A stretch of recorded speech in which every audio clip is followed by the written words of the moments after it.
Oh my goodness gracious. Oh my goodness gracious. The New York Rangers pulled off the improbable, the impossible 3-1 comeback entering the third period in game 6 yesterday.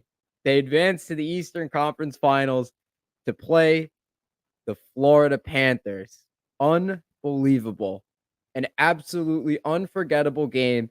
We're going to be looking back at this one 30 years from now, just like people look back on the Messier guarantee game, game 6 of the conference finals against the Devils in 1994. It's been 30 years. But to continue on to the 1994 comparisons, Chris Kreider just etched himself. He might have just etched himself next to the captain, the Messiah, Mark Messier. I already have people in the comments here. Oh my D.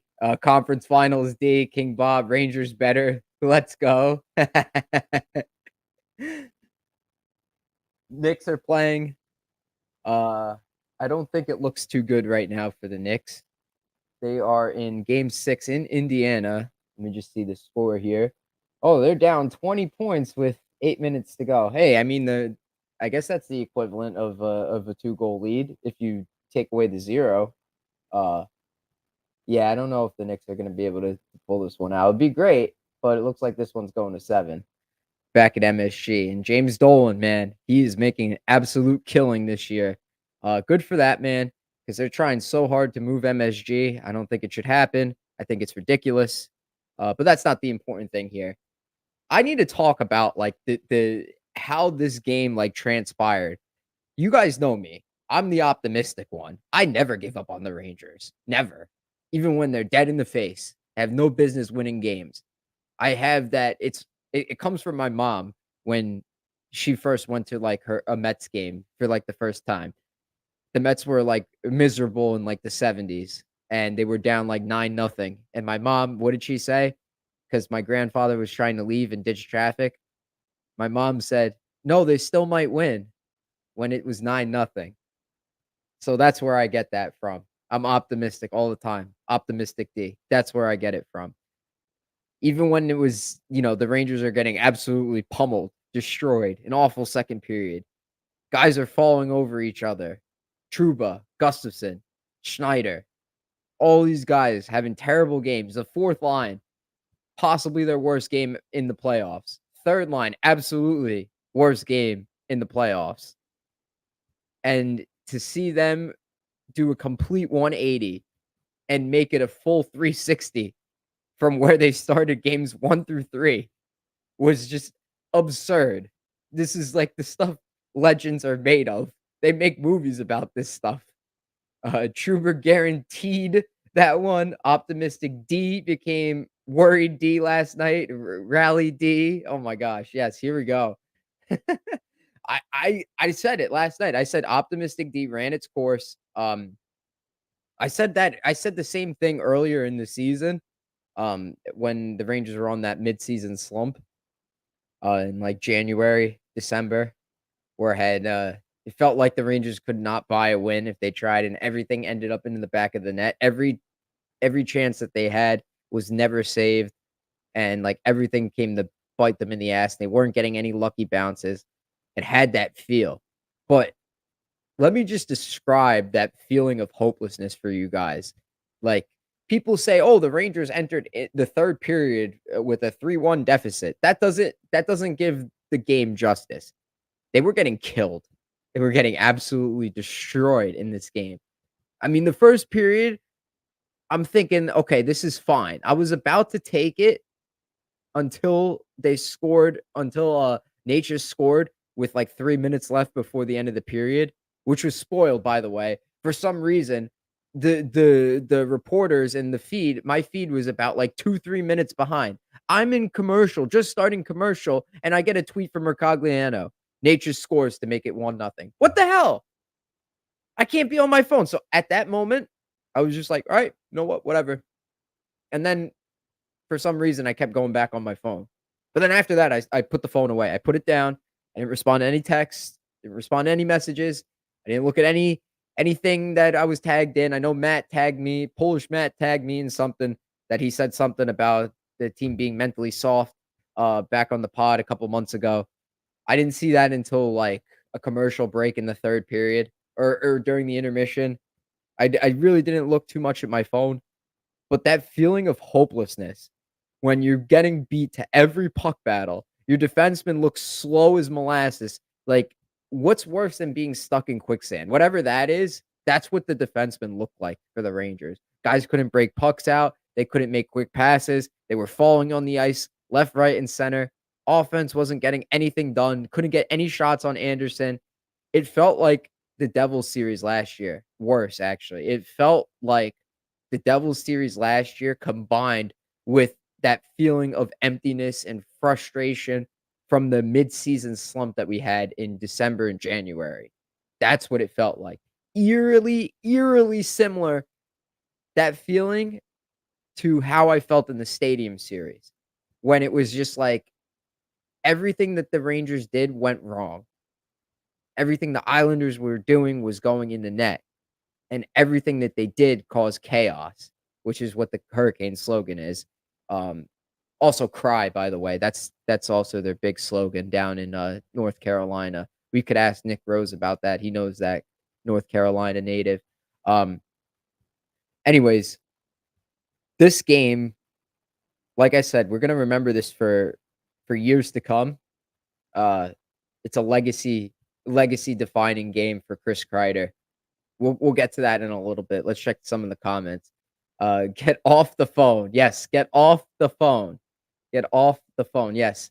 And also I wanted to talk about like the calls from each of the feeds. Like Kenny had a really good call. Hunter Singh had of course ice in his veins. He's been great these playoffs. And then of course Sam Rosen and Dave Maloney being the homers that they are. And I have no shame in admitting that. But I absolutely love that they are homers because you need that. I love that. We'll get to that in a little bit. Gustafson sucks. The like I said, the getting back to the meat of this game, nothing was going right for the Rangers. They weren't getting any bounces, no puck luck. But we don't deal with bounces when the Rangers are playing like crap. Game 5 was such a terrible performance. How could you sit there and say like, "Oh, the Rangers deserve better"? No, they deserve to get chewed out by their fans. They pay thousands of dollars to be there, pay top dollar to get good seats to watch a playoff game, and you come out with a chance to close the series and move on to the next round, get yourself extra rest, get to the Eastern Conference Finals, the Final Four in the NHL, and that's the effort you put out in Game 5. That was unacceptable, and yes, they deserve to be booed. I will I heard some guys on Spit and Chicklets were saying that the Rangers fans were clowns for doing that. No, no, have every right to do that. You gotta call out the team. You gotta call out the team when they're not giving you the effort that you deserve, right? You spend that money for that and you get a piss poor 3rd period, unacceptable, man. And then the first 2 periods, like I said, I was going to accept the 1st period with a nothing game until Nate just scored. Then it was a losing battle because clearly Carolina outplayed the Rangers in that period, and the Rangers had, like, a couple chances. It wasn't nearly as bad as the 2nd period. The 2nd period, the Hurricanes took the Rangers out to lunch. They kept getting so many quality looks. The 2-on-1, like, that the oh my gosh, that 4th line shift, the pinch by Miller, the really bad back check by VZ, and then Aho beat, Shesterkin on the glove side, but after that, Shesterkin absolutely refused to let in another goal. He was absolutely unbelievable last night. It was like shades of Henrik Lundqvist in his prime, like 2014, 2015, like 2013, the king. It was the czar last night.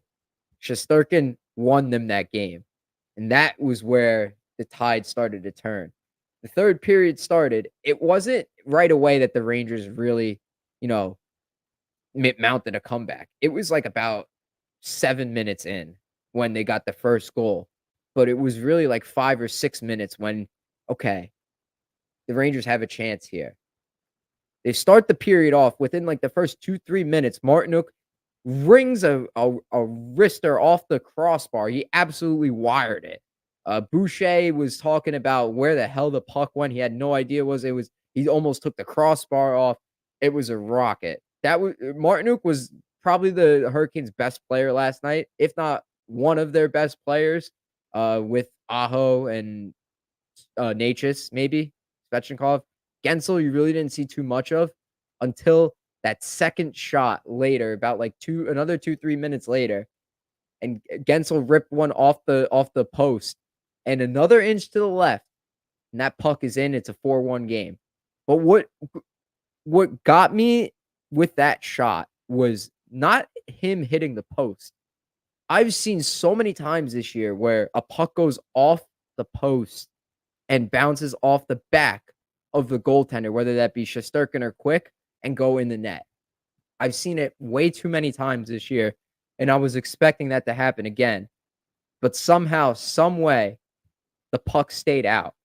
And it was at that moment that I felt the Rangers had a chance at coming back in the game, because that was two grade A, absolutely quality looks that the Hurricanes had just gotten, and they did not score on them. It was luck, puck luck, and the Rangers are starting to get it. In that instance, I picked my head up. Everyone in my house, after Hurricanes scored the third goal, that power play goal, my dad was like, "I'm going upstairs." I'm like, "No, you can't. You can't go upstairs." Even I was living on 1% hope. 1% hope that the Rangers could come back and win the game. I told him to stay, and I'm glad he did, because that's when the top line actually started playing like a top line. That's when the Zibanejad and the Roslovic that the Rangers acquired at the trade deadline showed up, and not to mention one of the best first round picks the Rangers have ever made in their franchise history, Chris Kreider. Um, for all the shit we give the Rangers for, screwing up drafting and not developing their prospects, especially forwards, and having such a rough time in that department, all the busts they've had over the years between Kravtsov and Anderson and Hugh Jessman, if you want to go back, right? Like, then the list goes on. Uh, Nils Lundqvist, you could throw him into the mix now because he's no longer on the team. The one guy that they hit on was Chris Kreider. It may not have happened right away, but Chris Kreider delivered in the clutch. He is that guy, and he's making a pretty big push to get his number retired when his career is all said and done. Let's look at these comments. They pay for parking, they pay for PSLs. How dare you? Yes, that's right. Taking shades out of the Don LaGreca rant. If we play cheerleader, they won't feel any pressure either. Yes, yes. If we just constantly praise them, they're not gonna look. Did you see, like, in game 5, so many people ripped Jack Roslovic to shit for that flyby leading to Stahl's game-tying goal? Like, he was lazy just for that 1 second, and so many people gave him shit for it. Colby Cohen on Morning Cup of Hockey did it. Even Johnny Laz did it on that show. Sean Avery absolutely shredded Jack Roslovic and said that he should probably get benched for that, get scratched out of the lineup. And then he admitted, one more chance, one more chance. And Roslovic came away with one of his best periods, probably the best period he's played in the playoffs, along with that overtime period, that first overtime period in game 2 against the Hurricanes. But this one, he had 2 assists. He took a hit to make a play. He didn't shy away from contact, and that led to Zibanejad going between the legs, getting it on the goal line. And Freddie Anderson, what the hell are you doing, man? How do you not cover that puck? That's an easy one, man. I could cover that puck. I could make that save. Kreider tapped it in, 3-2, and that was when the Rangers, it was like, all right, this is real. This is real here. We have this. Aim for the salmon. Dad D, Father D, Pops D, Padre D. They don't need us bending over and throwing it back for them 24/7. That's how they get complacent. Yes. Yes. I agree. I agree. But like I want to open it up to everybody here. I'm gonna share this. So I'm gonna invite here. I'm posting this right now so you guys could join in. How are the Knicks doing? Let's see. Oh, they're getting killed. They're getting killed. All right, join the stream. Join the stream. The Knicks aren't doing anything. Here we go. Stream.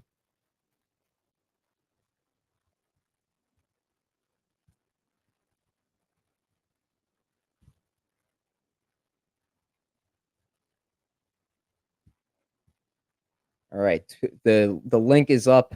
Radio show time. I hope people try and join because this was like really exciting. I did a stream with Big Apple Hockey last night. Shout outs to those guys. Along with Ranger Central was there. Polish Matt was there. Nick Rose, Jess was there. Love the guys in Big Apple Hockey. They got a really fun show. Really nice comment section. I was cracking up all night. And last time too, I did it after game 3. And man, just the roller coaster emotions the Rangers put you on. You know, you go up 3-0, and I have all these things planned out for when the Rangers sweep Carolina. And all of a sudden it just evaporated. And I got so pissed because I so badly wanted to talk about how the analytics community was stupid, had rocks for brains. We have our first radio caller. Let's go to Matt in the crowd. Matt, what's going on? Yo, what's up, my man? What's up, dude? What you got for me? I'll start by saying this. Like, I know, like, because I don't want to get people too down now. The Kreider moment last night, it was a great moment. But I think we have to just pump the brakes on the whole comparing it to the Messier moment. And I'll say it because of this reason. The reason why the Messier moment was so special was because it led to them winning a cup. If the rain, like I was talking with my dad about this earlier. Like, if the Messier moment happened and they ended up losing Game 7 to the Devils or ended up losing the final against the Canucks, like, it would have been seen as a cool moment, but it wouldn't have gone down as this amazing Ranger moment. And that's how I feel about this Kreider legacy game. Like, if this ends up leading them to winning a cup, then that's great. It's going to go down as an all-time moment, an all-time game.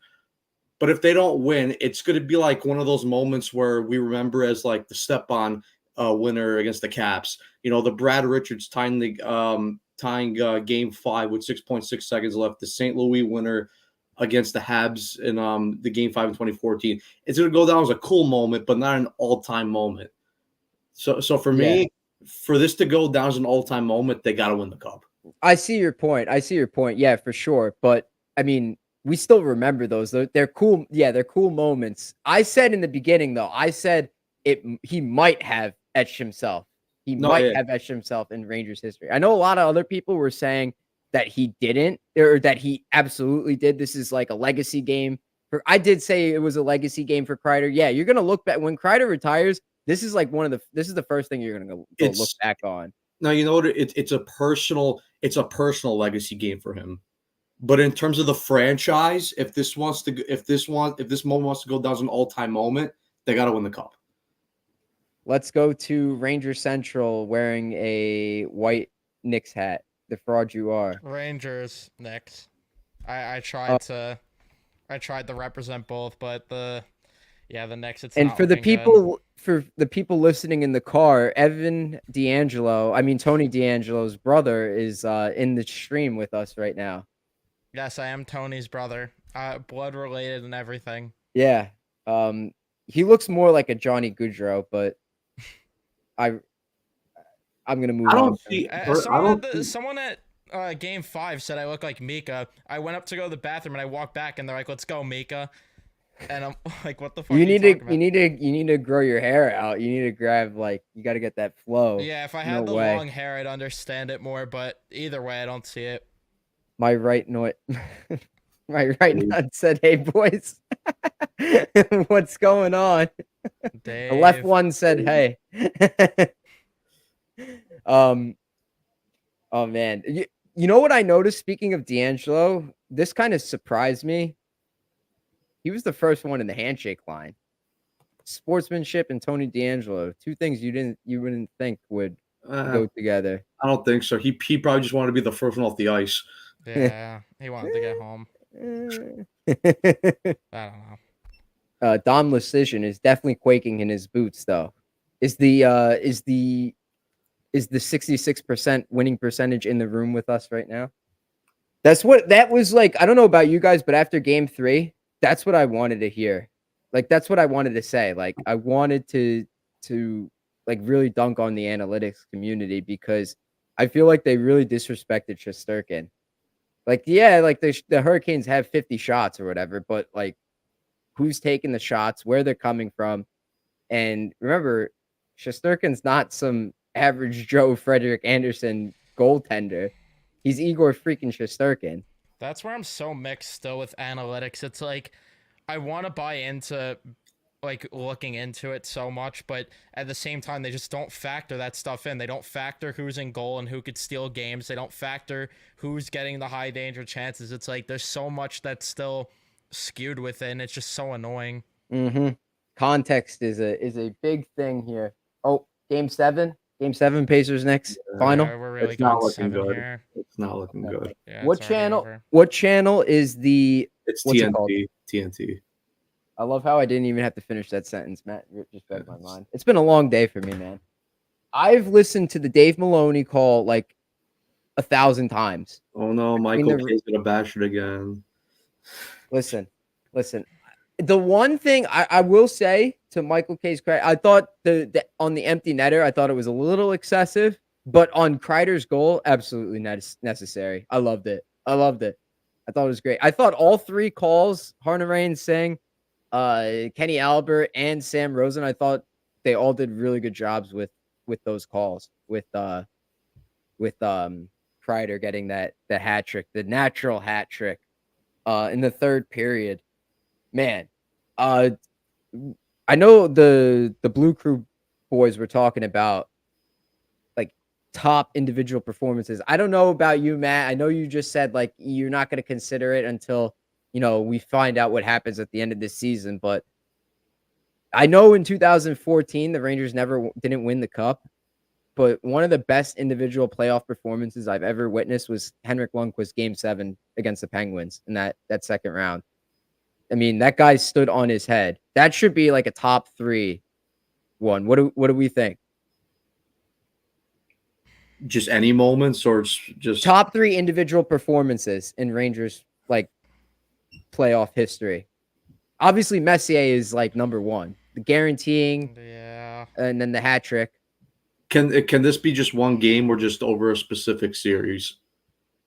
Yeah, that's one a game. Big question. Okay, one game.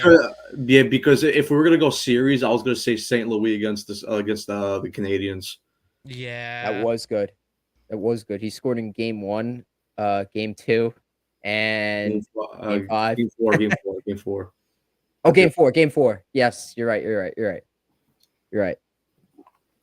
Yeah, that was good.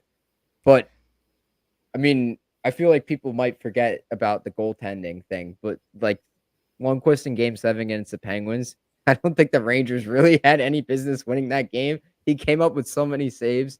Like when I was doing my May 13th video for Henrik Lundqvist the other day, just the quality of the saves that he had compared to the other games, it blew them out of the water. The Rangers let up so many crazy high quality looks to Kunis, to Crosby, to Malkin, to the defenseman, to Letang, and he stopped them all but one. There's so many Lundqvist games you could point to. That's just what's crazy. Like game 6 against Montreal, like you could point to so many. Yeah. St. Louis Mother's Day game versus the Penguins. Yeah, that's the only moment that I would consider like special, just because of that specific situation. Because after St. Louis lost his mother, and then he had that big goal on Mother's Day against the Penguins. That's the only moment that I would say is like legendary, even though they didn't win the cup. So your definition of like an individual, just because that was a special moment, just because got to attach it to a cup. Reasons. Yeah. Got to attach it. I got to attach it to it. Okay. It's like it's like the Andy Chavez catch in game 7 against the Cardinals in 2006. Yeah, it was a great moment, but ultimately in the end didn't mean anything. Right. Like people still talk about it, but not to the level as if they would have won the World Series. I understand your point. Yes, absolutely. I The get it. problem is it's like so hard to pinpoint because of the lack of history with both the Mets and the Rangers. It's like that's why we look back at Well, we're these, young too. that Don't too, forget. but yeah. I mean, Yeah, with the Rangers though, like, come on, like but one cup.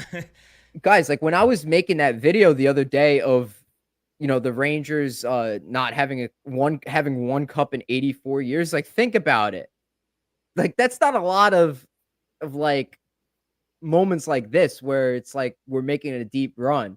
They've been to the finals 11 times, but like how many people were alive for those finals run? See, You know what I mean? Like this is insane for us for us right now. see, Like this this is doesn't happen.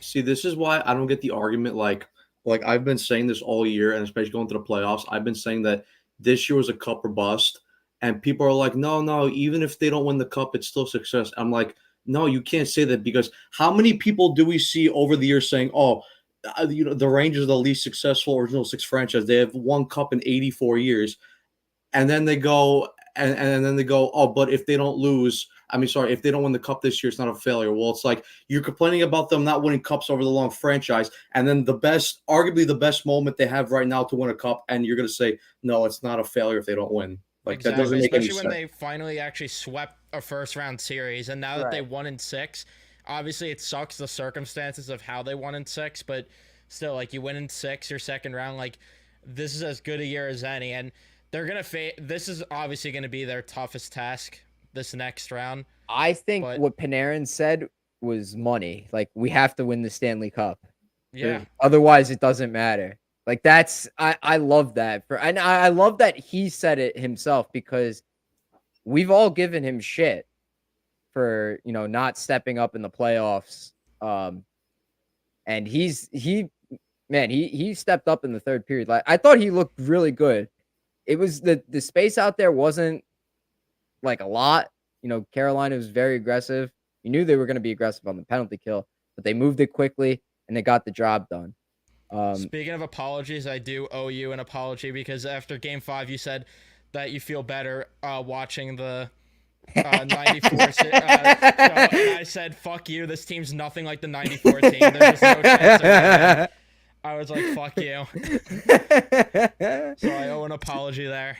I got to tell you, I was so close to saying like, all right, I tried optimism for Game 6 and it didn't work. I'm gonna go all negative for Game 7. I was this close. I swear to God, I was this close to doing it.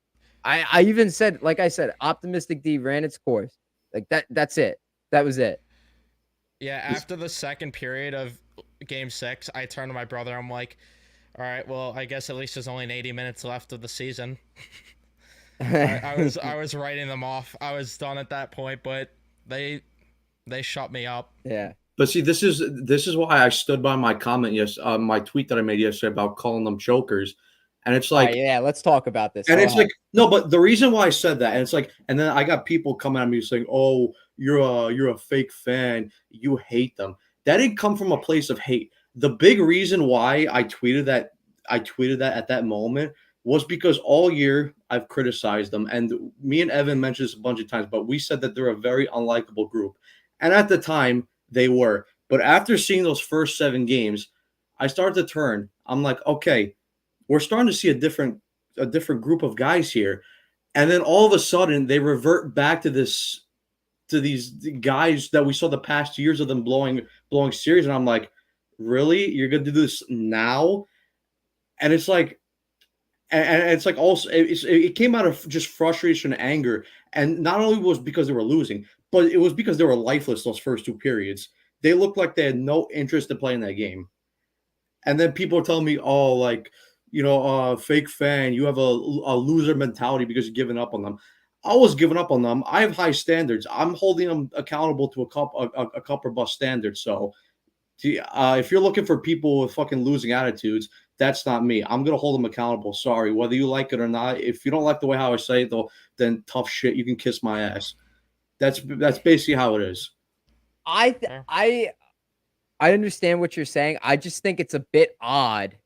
I'll just say it like this. I think it's a bit odd when they came through and proved that they were capable of being that team that steps up because the top 2 line. It was the top 2 lines, Fox and Lindgren, that stepped up big time in that third period.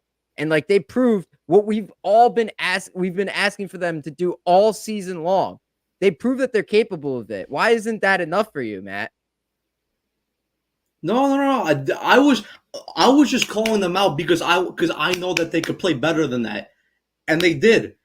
Like Evan put it in the comments early. Like sometimes I'm not just gonna fucking blindly praise them just to blindly praise them because that doesn't do anything. No, You have to call them out sometimes. Yeah. And at that point, because I did that after the first period, but like after the first two periods, we were rightly so criticizing them because they deserved it at that time. I get they played like a mentally soft team. Yes, they were. Just to piggyback off that too, it's like they haven't came back and won a game in the playoffs, so it's like, all right, they did it so many times in the regular season, but we have to see it come playoff time. And now that they did it, it's like, yeah, you can't count them out of games anymore, and you can't say anything. Colorado just scored. Yeah. You're not counting a one goal lead as a comeback. Yeah, no, I'm not. It's got to be 2 goals. Yeah, it's got to be like a multi-goal comeback. Obviously, They almost did it, but the other issue was it looked like they played 5 straight periods of uninspiring, lazy hockey. Like game 5 was they were dead in the water, and then they carried it over in the game 6. So that's why I think myself and Matt were ready to write them off, because it's like we've seen the movie before. Here we go again. And now that they showed the comeback ability, I won't count them out as much. Plus, another thing that I owe an apology on, because I was Pops in the moment when you were, taking out the flag, the no-quit flag in the Airbnb after the Stadium Series game. You were right, because that game was the turning point and really built them for the game that we just saw in Game 6. That Stadium Series game built them for that one. I love this accountability right here. Accountability Central. How about Accountability Central? And then, I mean, also just going back to that comment that I made, like another reason like why I did it was because they didn't have the benefit of the doubt. They just did this 2 years prior of them blowing leads. So it's like I was saying, like, really, you're gonna do this again after it looked like you finally turned the page and looked like you were a different team? Because I mean, listen, let's be honest. Anybody who was saying that they were confident that the Rangers were going to win that game after the first 2 periods, you're fucking lying to yourself. I'm sorry. You just are. Matt sounds like a Tom Brenneman. Like, I made a comment earlier tonight that went out over the air. As there's a shot by Kreider that goes into the back of the net. It's 3-2 Rangers or 3-2 Carolina. Hey, no, listen, I stand by what I said. No, I get it. Yeah. Like, I think people probably would have responded if it was just like, all right, I stand by what I said, because they were playing like a mentally soft team. And that's what they were. And like, honestly, no, you have every right to criticize them for how they came out in those first 2 periods. Even the start of the third, they started slow. Like, I tweeted it. I was like, there's zero urgency. We're done here. See you for game 7. I was like, there was no way with the way that third period started. But I know. I was like, all right, I was waiting for them to start pushing back a little bit at the end of game 5. They never pushed back. I was waiting for them to push back in game 6. It didn't happen. And then all of a sudden they started getting bounces. And I'm like, well, you got to fucking pick your head up. Right? Oh, sorry. Excuse me. You got to pick your head up here. And you're in this game because Shesterkin just is standing on his head, right? They just hit 2 posts. It's still 3-1. And then all of a sudden you start to see they make a couple good defensive plays, chip the puck out. Then they get the Zibanejad line out there, and they finally played like a top line. Like, this is the best hockey they've played all season. That the shift that they scored the game-winning goal on was a thing of beauty. That was incredible. I think, Evan, before you joined the Big Apple stream last night, I think that was I think we talked about, we were comparing that to the shift, the kid line shift. Yeah. And Nick was saying that the shift last night was better than the kid line shift against Tampa Bay. I agree with that. And the reason that we're not talking about it as much is because we're now accustomed to actually seeing extended shifts like that. The reason the kid line shift was so hyped is because Gallant hockey was just not that. It was not getting the sustained offense. It was just this garbage scoring whenever. And Yeah, that's why we hyped up the kid line shift. But I agree. That shift was better, and it could be the turning point that we look back on too as them winning. And it just drove me insane too, because I was like, where was this all game? Where was this urgency the other 40 minutes of the hockey game? That's what drove me nuts about that third period. The only thing that drove me insane is like, why couldn't this be for the other 40 minutes? Mm-hmm. Let's get into some of these comments here. Someone said I was 5 in '94. I barely remember that year, so I don't brag about it. Yeah, it happened, and I acknowledge it, but I don't gloat about it. That's why I'm begging for this team to win a cup. Now, that's right.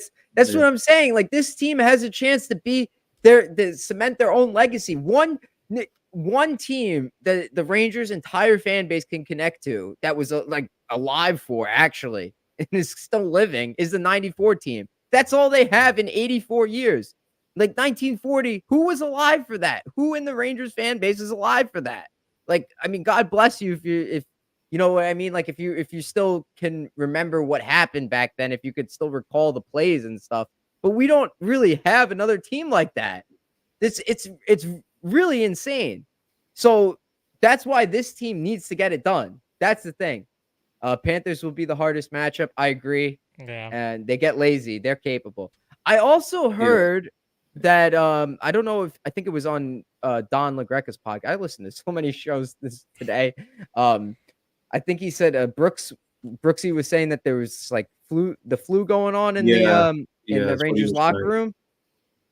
I guess that was in like a New York Post article or something like that. Makes sense considering Heedle's been out with an illness, which if that's the case, thank God they have 6 days off now to reset. Yeah. And game 1 will be at MSG, of course. Brindamore said that we're playing the best team in the league. Okay. Wow. At least I'm surprised he didn't say something about how like they got swept but didn't get swept at the same time. And you know what I mean? I would be so mad if I heard that quote from my coach. It's like, who cares? When Mike Sullivan, I will say, like in 2022, the Rangers played the Penguins at home in first game against the Penguins post-trade deadline, and they wiped the floor with them. And Mike Sullivan, after the game, was like, yeah, the Rangers were the better team at every facet of the game. And that was just like, wow. That coach admitted that. It was just like, that was mind-blowing for me. Any people in the chat that want to get in here, here is the link. If you want to come in, make a comment, make an ice cold take, a prediction for how the third line is, how the third round is going to go. Hit that link, join the show. I'll let you in here. I don't even know if I could predict how the third round's going to go. I think I have my prediction, but I don't know. I already know it's going 6 or 7 again, man. I have Rangers, and I think I'm leaning Rangers in 6 like last round. That's what I'm leaning towards. I don't want to say 7. I'm predicting it goes 7 no matter who wins. It's going to go 7. Why? Why do you have to do this to me? Because it's going to happen. Man, these are going to be like such like good games, man. Like this is going to be awesome. Like I'm excited for it, but it's going to be so frustrating. Oh, and this is the thing, like we're only halfway through the playoffs. Yeah. We're only through 2 rounds. We have 8 wins to go. We're not like, I mean, you could kind of see the light at the end of the tunnel, but really you can't, because as soon as you start looking for the light, then the dark creeps up on you because the Hurricanes came after us. Pause. They got it to 3-2. I do have to ask this. I do have a Panther shirt. Do I put it in the freezer? I feel like I have to put it in the freezer, right? Oh, yes. You got to put that thing on ice, man. Is anybody in the back? Is anybody on the back, or it's just a plane? It's just a plane. I'll put it in the freezer, though. You should write Mikola on it. I don't know. Oh, wait, Tarasenko. Tarasenko, too. Yeah, my brother after the game is like, Tarasenko's definitely scoring 1. I'm like, I'll be thrilled if he only scores 1 in the series. Like only 1, yeah. I'm like, only 1. We're wishing here. What else did I have here on it? You guys think they should go 11 forwards, 7 defensemen since they're not playing Rempe? Yes, I'm so for that, considering the fact that you need another threat on the power play. Zach Jones could be that threat. I think the breakouts would be so much better having him out there. And Johnny Brodzinski does not move the needle enough for me. I think it's a Nah. layup to go 11-7 unless Phil Peedle is ready Yeah. to That put in Yeah. the meat locker with Mark. Aim for the salmon. Yeah, that's what I was gonna say. I would go 11 forward, 7 defenseman, unless Heedle's ready to go. Yeah. Igor will steal a game. How about he might have to steal multiple games, man? Like, I'm hoping he could if steal. you're talking yeah. about an ice cold, Jones should and Heedle should play next round. I hope Heedle is healthy enough to play. If you want to talk about ice cold takes, all right, let's break it out here. I think the Rangers can win any game at any point. Like, I'm taking a page out of D'Angelo's book here.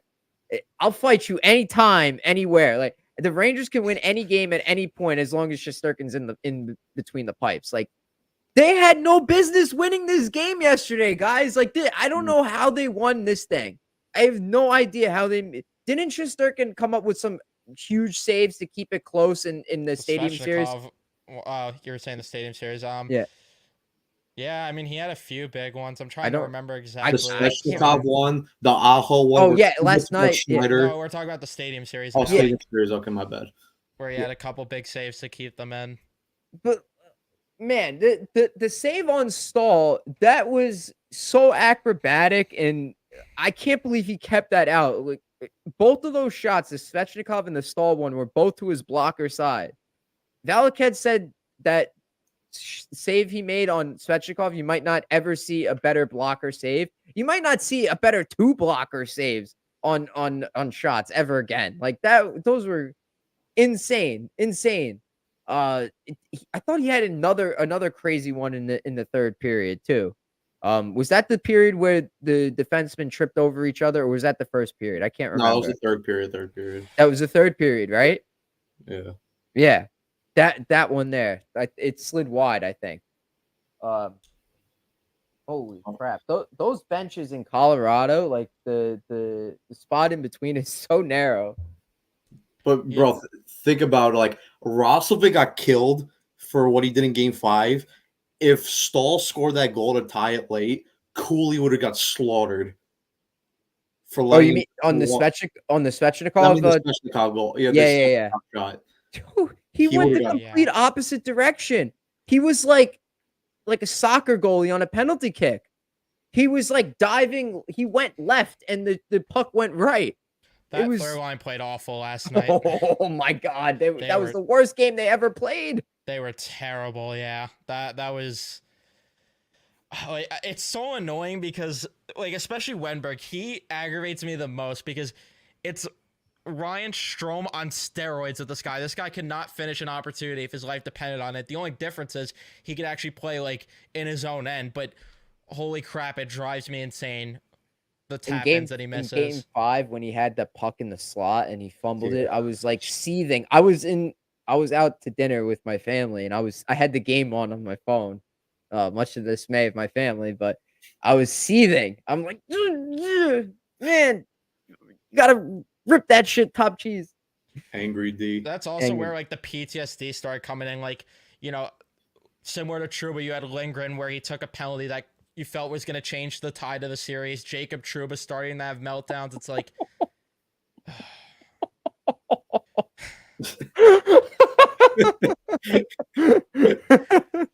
Comment of the night.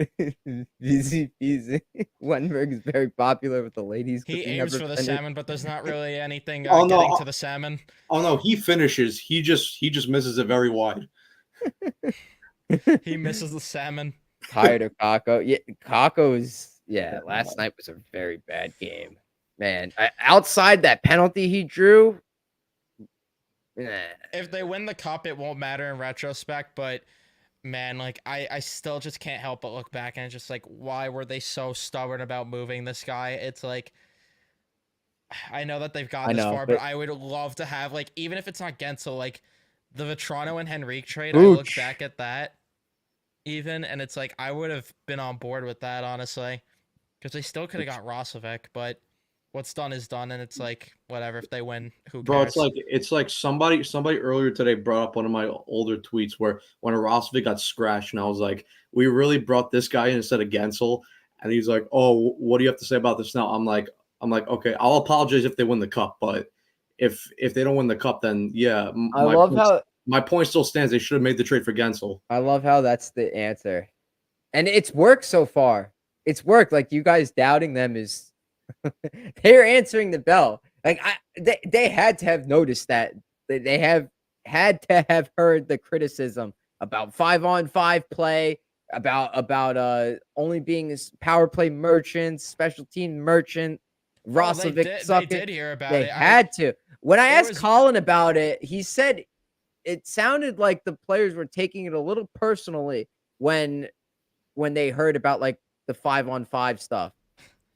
Oh yeah, that was And that's you. good. That was your interview. I don't know why. I was thinking it was when Lassie was on Big Apple Hockey and he talked about it. But yeah, that was Colin on your show. I don't know why I blanked on that. Yeah. But I was like, yeah, I remember hearing about that.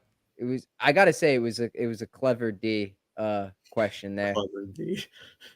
His wife is an app, so And he's then- still winning it. Like, And then he roasted you for a week, ice cold. yeah, he absolutely demolished me for that. He's like, "That's not an ice cold take on my show. On my show." I'm like, damn, How man, dare you? how dare you?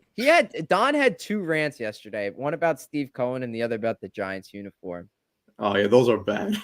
I don't know if they talked about the Montreal steppage. Giants. I don't know if he talked about the steppage today about Dave Maloney. Man, if there's ever, I don't think there's a bigger Ranger fan. I gotta agree with what Phil said last night on Big Apple Hockey. I don't think there's a bigger Ranger fan than Dave Maloney. I've been saying it like all day. Every time I hear that call, I just smile. It makes me so happy. I laugh, but just the sheer jubilation from that man, from what he's been through, like, he blocks shots, he's got arthritis and stuff. I love it. I love the dude. No, it makes the call better because it's authentic.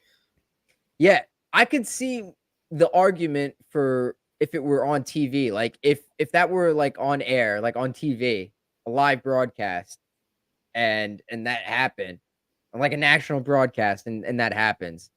Yeah, I can understand why you would be upset. Yeah, I get that. But it's the radio. Who's listening to the Rangers radio broadcast? Rangers fans. Why would a Carolina fan tune in to listen to Sam Rosen when they could listen to, I guess, Trip Tracy on the radio if he's doing the call? I don't get Made me it. think of a tweet. Like it's not even a broadcaster, but I just saw someone tweet yesterday that the Carolina Hurricanes PA announcer sounds like a birthday clown, and I just was laughing at that tweet so much. God. This is so true. Aaron Blue Shirts Banter. We go live after every Rangers game these playoffs. More than welcome to join us on CPNY Sports YT. Okay, all right, go check those guys out. Awesome. My right nut. I can't with the name. Maloney Yeah, did say it his in. IRL name, so I don't have to say that every time. What's the IRL name? Dave. Dave. Dave. Oh, so spot on here, like with Maloney. Maloney did it in 2017 when Mika scored against Montreal, and I loved it. I remember like all of them.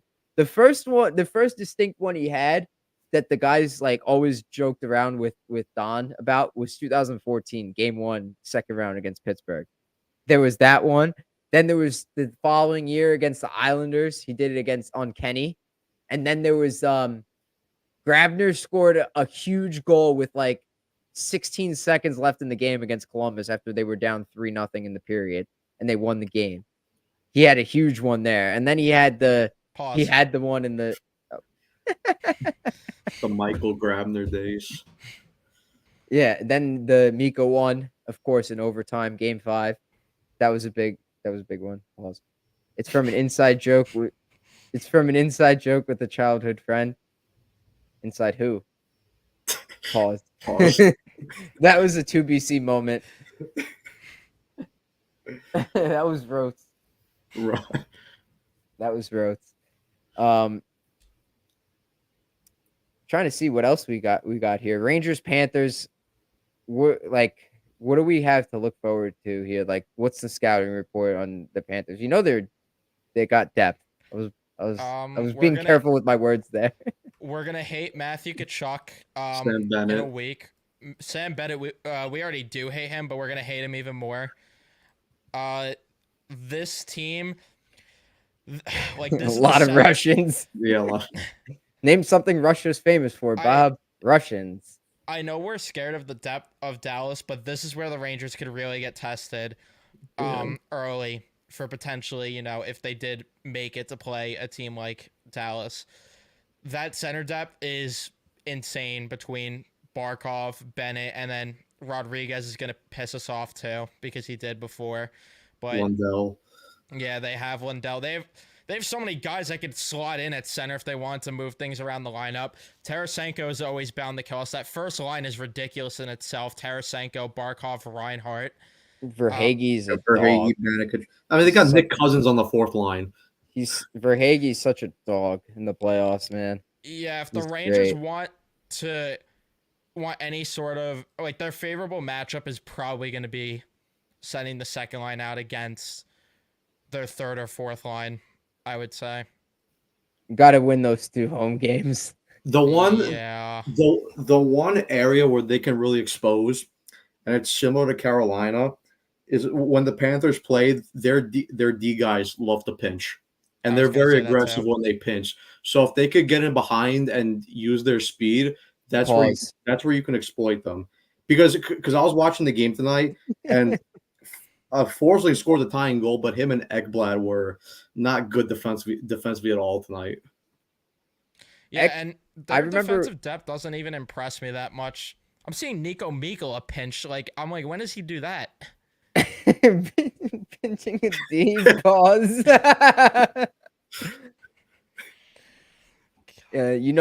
Verhaeghe's going to go glove side on Igor from the circle. He does like to pick the goalies, the glove side on them. Who could have won this game? It was a close game. Boston. Yeah, Boston. Baton Rouge, Louisiana. Baton Rouge, Louisiana. I forget which game it was that Ekblad had a really, really bad game against Boston. I think it might have been It was game 1. Yeah, game 1. I was watching that. I'm like, dude, this guy is all over the place for all the wrong reasons. I like to throw a dark horse player that might hurt us. And it's literally just because of me. Kyle Okposo. I should have talked to the guy so much. If he slots in the lineup, yeah, that's gonna be a problem. I talked heavy shit about that guy at the deadline because I was very anti getting him. So if he's in the lineup, that could cause a problem. Outside of that, I mean, like Matt said, you could expose their defense. Bobrovsky's kind of been a bit off too this postseason. Like, he hasn't got tested that much. I think that's another area the Rangers could potentially expose as well. This is interesting. I think the guys on TNT were saying that this is going to be the best goalie either way. If Boston or Florida wins, it's going to be the best goalie that the Rangers have played so far. He got tested tonight though, because on natural stat trick, the Panthers gave up 14 high danger chances tonight. 14? He had to make. I told you, Ekblad and Forsling were me. not good tonight. Does natural stat trick show, like, for the defense pairings, like how many high danger chances they were on the ice for, like for and against, like a defensive pairing, or is it just? I don't think they do, but that would be great if they added that. I think there is. Wait, if you do the line tool, let's see. Players line tool. Florida Panthers. Oh, playoffs. Yeah. See, Ekblad and who's the? Is it Forsling? Yeah. Okay, and then filters. Let's do by team games. Last one team game. Submit. Let's see. Holy! They were on the ice 5-on-5 for 0 high danger chances for 6 high danger chances against. Yeah, they were bad tonight. Yeesh. Holy shit. Which that just means they'll play lockdown defense against the Rangers in game 1. Yeah. I'll say this, like, the thing that scares me the most about Florida is the depth and the physicality. Like, that's mostly what worries me. Outside of that, I think the Rangers could pick the defense apart. They still have the edge in goal, despite this being the best goalie that they're going against. So the Panthers, are they not good on the rush? They're slower than Carolina, but they are. Because this comment here, like defensively, I mean, If you can beat the defensively, yeah. They're not great on the rush because, like Matt said, they pinch a lot. this Yeah, might be pinches, this pause. might be might be a track meet going back and forth. if you Could could be. beat their defenseman pinching, then you could beat them. But if you let them like how we saw like the 3 games when the Rangers played the Panthers this year, if you let them get into that 1-3-1, good luck trying to break them down. I'm laughing because you casually did the thumb point. Oh. But yeah, I mean, we saw it at the Garden, though. Like, it was a track meet type game where it was rush after rush. Like, that's what it could end up being. And I think Laviolette's going to have a stroke, but it could end up being that way. They were in both of those games at the Garden, except for the first one when that I think Shesterkin let in that soft goal. I mean, Yeah. I'm not gonna fault him though, because the Rangers need to play better in front of him, and he's always there for them when they need it the most. He's like the last Airbender. Actually, no, the opposite of the last Airbender. When the world needed him most, he was there. Igor brings balance to the force. Yeah. The first pass is always important to break out of the zone. Yes. Yeah. Yeah. That's why Trouba, his ass got to stay on the bench. Oh my God. Yo, I don't know how my grandmother didn't hear us last night. I was screaming. I was like, every time Trouba had the puck and so many botched breakout attempts. Oh man, I was screaming. I'm like, Trouba, you're so bad. It was like 2BC. Like when he used to play the online team play with the computers, like, Teal, you're so bad. Just quit the game. When Johnny yelled Pollock, that's what I want to do to Trouba. We have to bully him into doing watch live streams for the Rangers because they're undefeated so far this postseason when he watches them play. So we have to bully him into that. I saw Pray for Eyes was in that. I'm very surprised that Pray for Eyes is still around because he was the one Rangers guy there. I went and watched the reaction. Someone graciously clipped like all the moments, like when the Rangers scored, when Kreider scored, when big plays happened, the power plays, and then when Shesterkin made that save on Svechnikov at the end, he let out like a big Igor chant. Johnny, it was so funny. It was great to hear him do that. He's like, oh, like because he's a Leafs guy, but he has no ill will against the Rangers, which is great. Speaking of the Leafs, they got my guy Craig Berube today. Great, absolutely awesome hire for them. I was talking to him today. He went to Winnipeg. What are we laughing at here? He did actually. Wait, hang on. Let me read this. Get podcast girl to hang around the players' entrance for Trouba. He'll be scared away from him. She'll be sitting there cutting up some merch. You had your chance. You blew it. I'm sorry. Just to go on that tangent for a minute. I am so convinced Trouba knows about it, considering he threw in the coffee and lunch thing in the Mark Messier interview when he won the leadership award. He mentioned coffee and lunch specifically. I'm 1,000% sure he's aware about it. Yeah, he mentioned like, oh, I always see Rangers fans. He said it on the broadcast last night, I think too, on TNT after the game. He's like, oh, I always see fans outside when I'm going to get my morning cup of coffee and breakfast. You know, he said that. If he mentioned a part about where he's like, I'm always behaved. That definitely would have been the giveaway. That would have been the dead giveaway.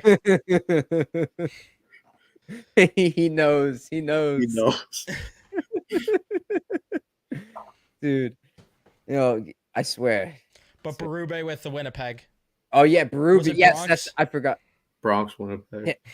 I asked him, I'm like, how was Winnipeg? Not much to do there, right? And he was like, it was a Zoom meeting. I was like, damn it. Damn it. I really wanted to know. But it's so fitting though that I mean, it was he's been there a lot, so I looked to see he's from like near Edmonton, and it's like that's really like it's like 2 provinces over. Not yeah. close. It's not close. He's still been there a lot though, just Yeah. because the Blues and the Jets Yeah. played a lot. I thought I They was had a gonna playoff series when he was the coach, surely, right? Yeah, they did. When they won the Ooh. cup, they played them. No, Yes, I think so. the conference finals. That was it, right? No, No, that was San Jose. Winnipeg made the conference final in 2018 when they lost to Vegas. No, yeah, you're right. I'm thinking of no, but I think they played Winnipeg Let me check. in the playoffs with him there. They I had thought to it was. have. I swear, I thought I was gonna get the inside scoop and break it before all the insiders that he was gone. I was No, busy. I was yeah, they delivering. did. First round of 2019. That's Oh what it yeah, was. yes, that was Hayes. That was when Hayes was there for a cup of coffee. Cup of coffee. Cup of coffee. Coffee coming back there, He full behaved. circle D. He behaved. Nope. Yeah. No, but yeah, I remember they played them at least once, but I didn't remember exactly when. But he has experience in Bronx, Winnipeg. I wonder if he stayed at the Airbnb. That was his review. Yeah, he's the one that left the garbage bags over there. he took his trash from Philadelphia with him. Yeah, some asshole left a note. It says Craig Berube left these garbage bags here. Like, what a jerk. Chief was here. It was carved into the wall. Chief was. He's like a folk hero in where he was from, where he was born. He's a great dude. Such a nice guy. I met him Awesome. after a game. Yeah. Did you say pause to that? Him being a nice guy? No. I didn't say pause. No. Oh, I thought you said pause. I was No. like, No. That's forcing it, but pause to that. Yes. I met him 2 years ago after a game. Yeah, he was great. Yeah. Oh shit! What was I just going to say? I had to. Oh, the viewing party tickets. Evan, did you ever sell them? Yeah. Thankfully, I was able to sell them and get the money back. Nice. But I realized too that I think I'm kind of banned from MSG viewing parties because it kind of hit me too. It's like, why did I want to sell them badly? Not only did the Rangers season end when I went to the watch party in 22, the Knicks season ended last year when I went to the watch party at MSG. So I think I'm banned from MSG watch parties, at least for now. I might try it for game 3 if they do it for this series. But if they don't win game 3, then I'm banning myself from MSG watch parties at that point. Yeah, because at least in game 3 they can't lose the series. Yeah. The worst is they go down 3-0, which would. Okay, if they're already down 2-0, I won't go. Yeah, but you can't. If it's like split or they're up, I'll go to the watch party at that point.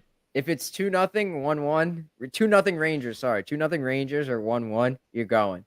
But if it's 2-0 Panthers, you're staying. You're not leaving. Get in the house. Get in the house. Yeah, I can't go at that point then. I was really considering going to American Whiskey for Johnny Laz's viewing party, but I'm kind of glad that I stayed home because that game, like I said, it felt very similar to the Stadium Series, which I was there for with you guys. But I always watch the games with my mom and dad. I always watch them at home with them. And to witness last night's game with them was awesome. It was really special to get that moment with them after missing it with the Stadium Series. I mean, they were watching, but I mean, I was at the game, and you really can't beat being at the game, of course. Yeah. Dave, pay for my flight and I'm there. It's like I was looking. It was like $700 to fly there for game 3. I was going to go, but it's Memorial Day weekend. I'm not Wait, what is $700? Oh, no, we can't do that. Plus 200 on the ticket? No, hey, I'm not. We might have to do that Nashville trip though. Might. Also, Woodbridge Brewing Company in New Jersey is doing Chris Kreider autographs.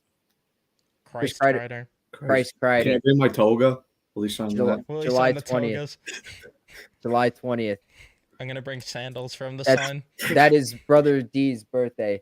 The tickets are way more expensive than normal because this guy is a folk hero right now. Like all the talk is in the world is about him. It never clicked for me when he scored the hat trick. It never clicked for me right away until Kenny Albert said it that he had 3 goals. Did you guys see the picture of his neighbors? They threw hats on his lawn. I didn't see that. That's awesome That though. was cool. Yeah, I did see that. I did see that. Mead tweeted it out that he heard from sources, and then someone posted the picture with the house like crossed out. I hate so much that I met Rangers. Kreider 1 year early because I have the perfect clip that I'd be sharing right now because when I met him in the preseason before last year, the 22-23 season, I met him as he was driving out of the garden, and I said to him, I'm like, you're scoring 50 again this year? And he's like, no, we're going to win the Stanley Cup this year. I wish that I could just share that clip. I mean, I could share the clip. No one knows the date, but now it's out there that everyone knows the date. But I could share the clip and pretend that it was this year. Oh, I see. You did it last year. Yeah, it was last year. Otherwise, I'd be sharing that clip right now. You're going to score 50 again? Yeah. No, we're winning the Stanley Cup. It was meant to be until it wasn't. Dude, I can't tell. I wish I could put into words how closely, like, I felt this series, the Hurricane series, being to the Devil series last year. It felt like they couldn't do anything. It felt like nothing. Like they felt powerless. It looked like they were powerless to do anything. And that's why, like me, I'm sitting home. Like I'm wearing my Rangers hoodie. I'm putting the hood on. I'm taking the hood off. I'm moving seats. I'm standing up. I'm eating weird things. Like there's nothing you could do. There's absolutely nothing you could do. What do you mean by weird things? Weird things is Joey D putting in his mouth. Pause. I don't have to say pause. He's gonna have to say pause depending on the answer to that. I don't know why I said weird things. It was just carrot cake. It was literally just carrot cake. Why did I say weird? Out of context, ice cold takes. Yeah. Out of context. Whoever's listening to the audio version, it's gonna be like, why are they saying pause so much? What is this shit? No, but like Joey, that's like we're going back to what you were saying. That's why I was so mad when I put out that comment or that tweet on Twitter because I was like, I thought you guys were different. I thought like things were finally changing for the better. And, Gary, I thought we had something special. hey, but listen, like I know I've talked about this before, but like I didn't even mean to do that. But I talked about it like before how like how like when Washington won their cup, they had to beat Pittsburgh and overcome those demons. Maybe the Rangers had to come close to blowing a series and come out on top, and that was the demon they had to slay. Maybe that was it. Maybe they had to go down this route. And then they went. Ooh, I like that. Ooh, it's a creative one. I have another one. I was going to say that if the Rangers win this round, Kreider scores the series winner. In round 3. Yeah. Okay. That's I will walk like R2D2. The foreseeable. No pause. What is this? Foreshadowing M? Foreshadowing M.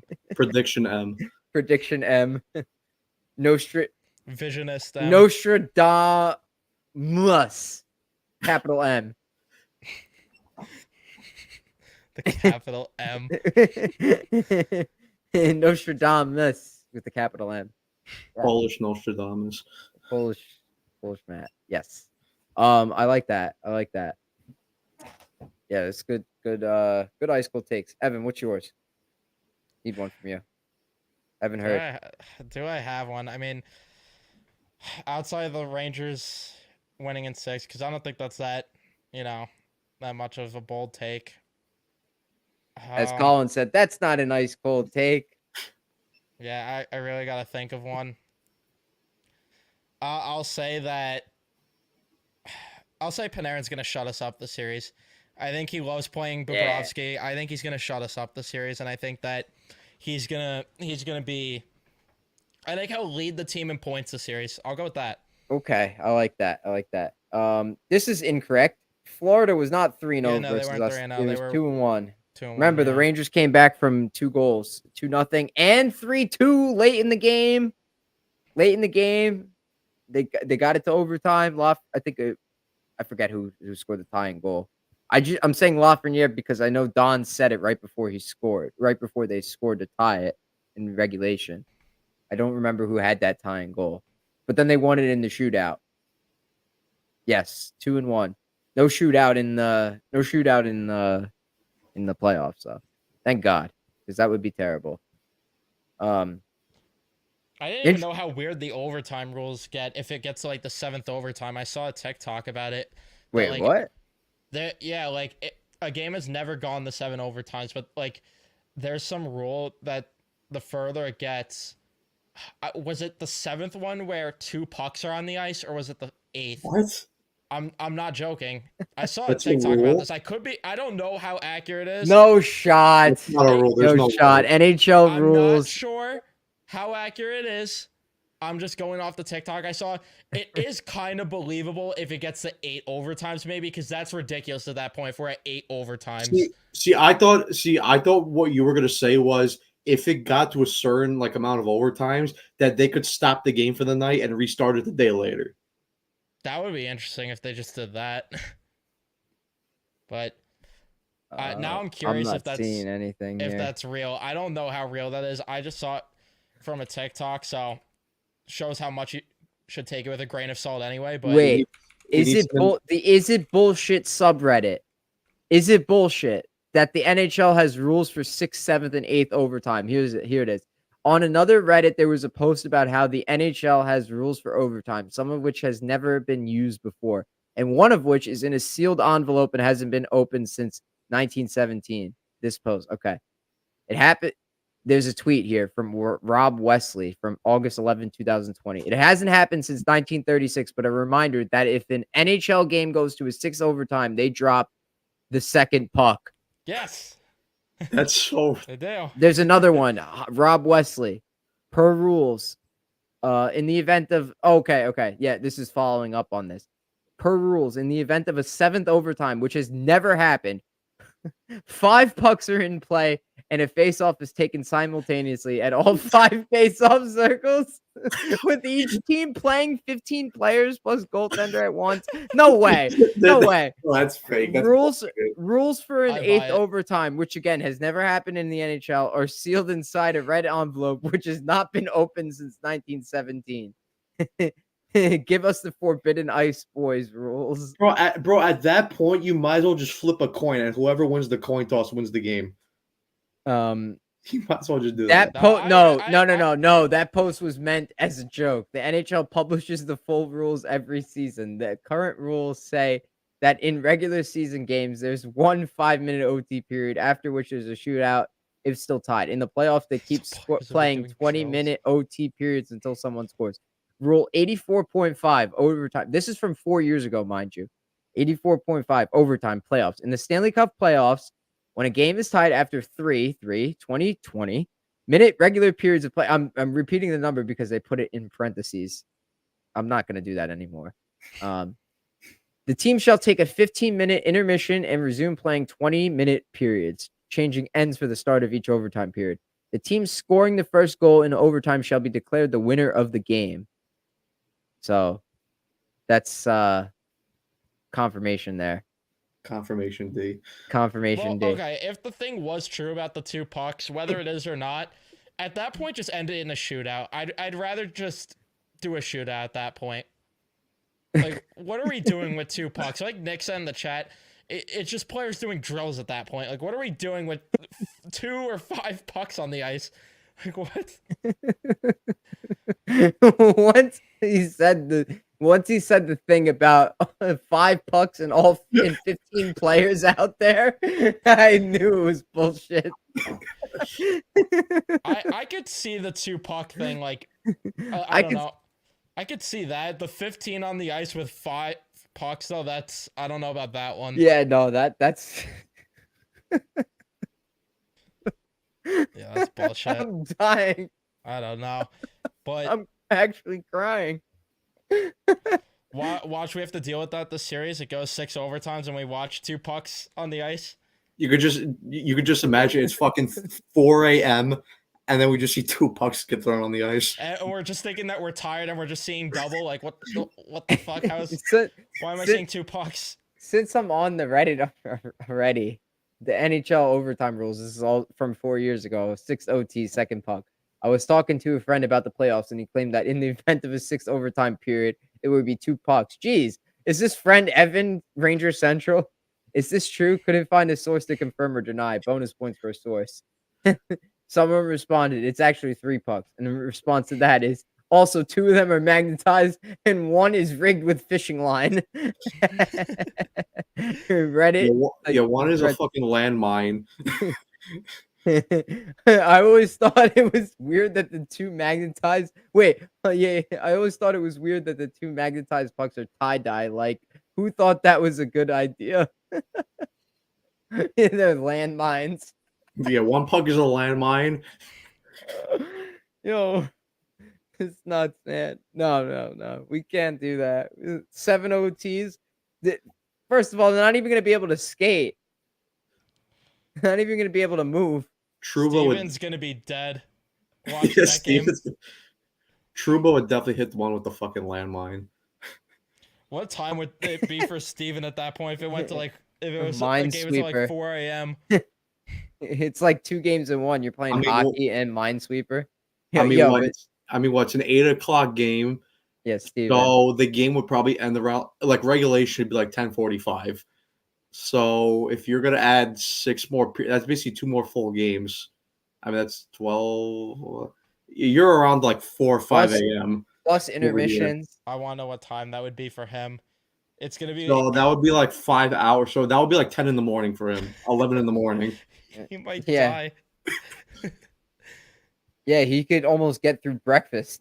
Never mind the night without sleeping. He could almost get through lunch without sleeping. Yes, sir. Lunch. Yes, sir. He's gonna have the. He's on his best behavior. Cheese sauce. Yeah. Oh wait, no, that's breakfast. Never mind. Steven while doing his fucking his Twitter fucking spaces at 4 a.m. over here. I'll never forget. There was the Rangers did a West Coast road trip, and I had his spaces, and all of a sudden you just see Steven hop into the space, and it's got to be like 4 or 5 o'clock in the morning for him with daylight savings time, and then it's just like, what the hell are you doing here? And he's like, I'm not tired, I'm not sleeping. The Rangers won a big game, and then all of a sudden Tyler Ward hops in and is like, Steven, what the hell are you in here? Why are you here? Wow. Like, go to sleep. What happened? I'm at Jamie Benn. what? I'm at 19 minutes here. I'm at 18:04. Yeah, we're at. Holy shit, man! Wait. Delayed. You know what? It's Nick's stupid. Like, not. It's actually not stupid because it's really good. The Fire Stick. Like, the feed is so far behind. Crazy. That was scores off of this. Like, I'm seeing Colorado cycle it. That's some bad defense. McKinnon's got it. A guy all in front. They block it. Oh my gosh, man. No icing. Oh, I thought that was going to be it. I thought Georgiev was going to let the puck like just slide between his legs. Just off a clear. It is so far behind. The puck already dropped again. No, I'm not even at the goal yet. I'm at 18-15, and there's a stoppage. This is like 2 minutes behind. That would We're at drive me insane. 17:45. This is where Georgiev folds. That would drive me insane, though. It already drives me insane whenever I see, when I'm at home and I just see something about a Ranger game, even though I'm not on that much of a delay, but I'll still see a tweet and that's like 5 seconds later, it's a goal. 3 minutes like that would drive me insane. When I saw that last night, I'm like, dude, this is literally not even happen. Oh, yep, they just scored. No. We're at 17-20. They just scored. They just scored. That's what happened yesterday when I was at work, because I was watching the first periods at work, and I was in our group chat, and all I see you all I see you put in the group chat was laugh my ass off, and then 5 seconds later Nate just scores.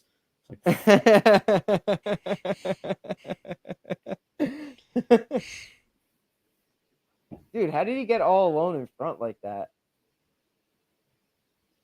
Oh yeah, you were saying bad defense. Makes sense.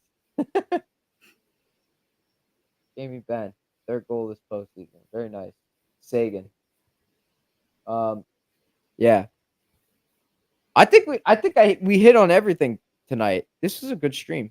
Good stream. I just want to thank everybody for coming out here. Thanks to you two guys for joining and pretending like it's a radio show. I guess people don't like the ice, don't have the ice cold takes love.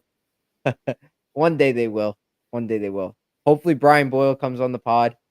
That would be great. He might. He might. Rangers in 7. Rangers in 7. Fuck, not 7. Rangers in 7. It's gonna happen. 6. It's gonna happen. I'm Hey, the optimistic one. Yeah, you're the optimistic It's my one. show Okay, now. okay, I'm all right, the yeah. optimistic one. Actually, no, the Rangers are winning in 8. It's no longer ice cold takes with Joey D. It's ice cold takes with Evan E. And I actually think it's they're gonna winning be in 1. And a pull Rangers Central with Joey. Hey, Rangers Central with ice cold take.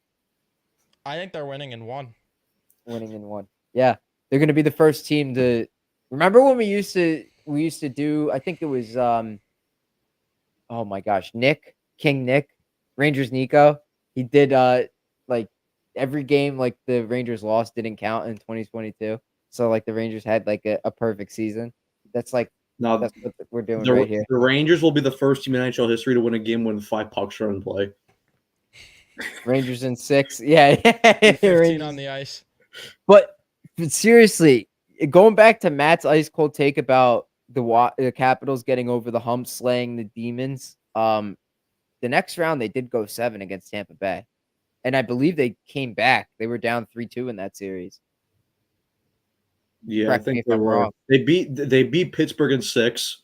Yes, they won in 6. Kuznetsov scored the OT winner, and then they beat Tampa in 7, and then they beat Vegas in 5. Let's see the path to the final. What about Colorado? Didn't Colorado sweep and then win? Yeah. They win So in what? 5.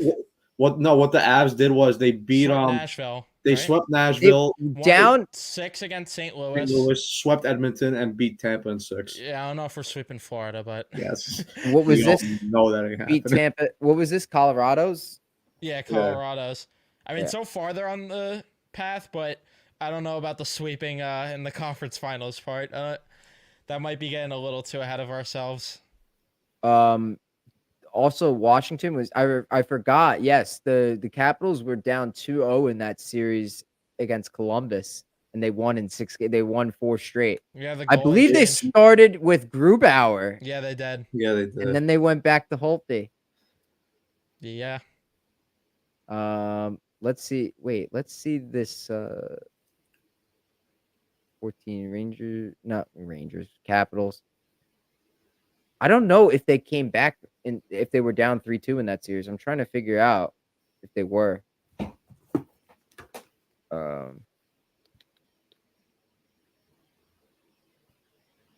Let's see. Oh, I have to go 2017-18 Washington Capitals season. Oh, okay. Oh, okay. Yes. They won the first 2. Yeah. So after they beat Pittsburgh in 6, Washington won the next 2. So they rattled off, let's see, 1, 2. They rattled off 4 straight wins between the end of the Pittsburgh series and what's it called? The start of the Tampa Bay series. Then they lost 3 straight. That's tough, man. They lost 3 straight. Both of them at home, and then they lost game 5 at home on the road. They won back-to-back shutouts for Holtby in game 6 and 7. I remember that 4-0 shutout in game 7. I remember that one. Ovechkin scored with like 102 into the game. Doc The Emrick had Rangers that would call. do that. The Rangers would do that shit though. They would go up 2-0 just to go down 3-2 and then salvage the next 2 wins to advance to the final. Yeah. I'm just realizing too. So far it's similar to the path that Laviolette coached Nashville to the Cup because they swept Chicago in that first round, won in 6 against St. Louis, and then they won in 6 against Anaheim, and then they, of course, lost to Pittsburgh. Let's hope they don't do the losing part in the Cup. But when Nashville swept Chicago, I remember like that was like, damn, they swept that team. Yeah, they got to be legit here. And then who did they beat in the second round? San Jose? St. Louis. St. Louis. And then they beat Anaheim, and then, of course, lost in 6. Yeah. They had 3 6-game series in a row there. Yeah. Damn it, Nashville couldn't beat Pittsburgh for us. That Patrick Hornqvist goal was tough too. It hit off the back of fucking Pecorine. Oh yeah, I remember that goal. It was like a scoreless game up until that point. It was 0-0, and Hornqvist scored with like a minute 30 left or something like that. Oh my god, I remember that. I was so pissed. And then Hagelin scored the empty net. Yeah, I don't care for like I'm glad Hagelin found success because I always liked him. I thought he was great. I thought he was a great Ranger. I saw someone rocking a Hagelin jersey at Game 5. I was like, no fucking way. Super sweet. Super sweet. Fantastic finish. Chris Kreider had the best left wing snipe forcing performance since General Zod yesterday. The snipe forcer. Or I guess because it's not yesterday anymore on Thursday because it's 12-11. Yeah, but he didn't make anyone yield before Zod, so yeah. Can you really say that? In the first, he did. He was looking in the first shift. He laid a pretty big hit on somebody. I forget which defenseman it was. I know he tripped. No, he tripped Chatfield, and he should have got called for a penalty, but they missed that one. He tripped him off the face-off. Yeah, the Rangers got away with a couple of. Gustafson got away with one. But you know what? They got away with that delay of game one. That was clearly a delay of game. That's why I didn't feel bad about the Mika call when people were like, oh, that was a soft call. It's like, that was clearly a phantom call for the fact that they missed that. And I still don't understand in general, why are we letting the refs just huddle up to decide if it went out of play when we could just look at the review and get like an actual answer? That's coming next year. It needs to, because it's so stupid that for the amount of time they're huddling, they could just get the replay and get the actual answer. I wish I got to download that Gary Cohen clip of him ripping the MLB instant replay and just posting it every time instant replay just screws up for any sport. Like, cause that's just, it really just applies. It's the point of the review is you have it to make the call right. It's dumb how there's a big Jumbotron in the arena, which they could just look up and see and look at the screen and see, oh yeah, we fucked up on that. Let's change the call. Like, no, you have to keep it. You have to keep it a judgment call. Like, no, why you have to keep it a judgment call? It's right there. It's literally like, no. I said, I thought it was out there. Dave Maloney's making the case to replace Joe Micheletti next year. Oh, please. I do not like Joe. I'm sorry. Hey, I'll be the one to say it. Be nice to Joe. I will not be nice. I met that Joe. Guy signed the entire bottom of my hat. I don't feel bad. He signed the bottom of your hat. He put his entire autograph and took up the entire hat. Like, what about the top? No, he didn't. But he did commentate when he signed my hat too. It was funny. I'm gonna sign it right there. I should have said that when he was doing that, but he was basically doing that. He's just like, okay, let's take the hat, take the Sharpie, and I'll sign it. It has to come from Toronto. He's a hardworking kid, Sam. The hardest working hat in the league. When Gauthier came to the Rangers, I remember someone tweeted like what Joe Micheletti was gonna say and like salivate at the thought of him saying he's big. Pause. Yeah, that's gonna be the biggest pause in the world there, or longest, whatever floats your boat. Pause. Whatever floats your boat, I said. Either way, you're pausing. What's not going to be paused is the remainder of this Ice Cold Takes podcast, which is nearing its conclusion. We are at the end, fellas. An hour and a half, great stream. Thank you so much for hopping on the show. Pause. I always like have to rethink my words whenever I tweet. Like, hop on the show at Brian Boyle day 25. Now I'm gonna be looking at every single one of your tweets closely. I just want to let you know with that. Yeah, I know. I had the weird food. I had too many pauses. It wasn't good for me. There's no good. Did he say it was a fabulous hat? I wish he did. I should have asked him if it was. Oh, yeah, that one off Georgiev's noggin. And why is he reverse VH there?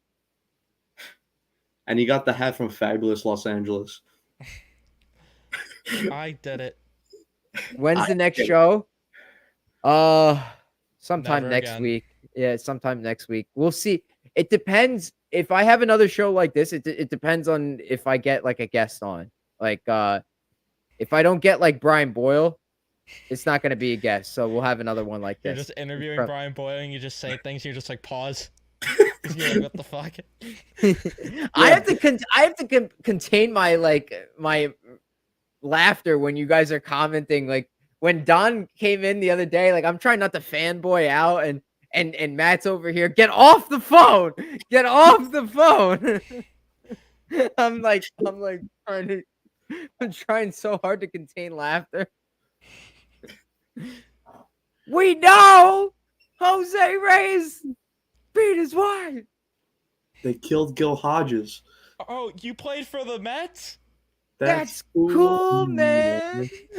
When did you play for the Mets? That's awesome, dude. Hey, dude, what's your name? Can you take me to Midtown?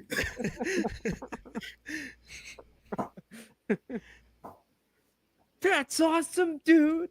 That's your forever player. We fumbled when we were at the Airbnb not going to the mall, Willbrook. We really fumbled that one. Yeah. Fix that. Look at this garbage. Fix that. Matt Forte. What? Let's go with the numbers. Matt Forte. Matt Forte doesn't play for the Jets. Oh, let's go with Robbie Anderson. Is he on the DL? Well, he might be. Yeah. Robbie Anderson. That's your guy. Well done. No. Stop with your Michael K. I forget what he said. Robbie Anderson didn't practice. Tough. Matt Forte is in Jet. Tough. How many guesses? Should he get 7, Andrew? Let's give him 12. I know these. Not okay. Bird. Not Andujar. Not Andu. Yeah, not Bird. Torreyes. Not Torreyes. The 3 most obscure Yankees in the past 10 years. Forever players. Not Bird. Not Andujar. Not Torreyes. Not Sanchez. Ed Kranepool. Ed Kranepool. He grabs a computer. That's it. That's your forever guy. The best one of my favorite parts of that rant was when he listed the guys for the Mets that didn't stay Mets. Like Kuzman was a Twin. Bud Harrelson was a Ranger. Nolan Ryan. 7 no-hitters. Not one is a Met. 7, Michael. And then when he brought up Tom Seaver, and he's like, and then when he went to the White Sox, and you know what he did, Michael? You know what he did? You know what he did? He pitched no hitter against who? The Yankees. Right in his hometown. Right in New York.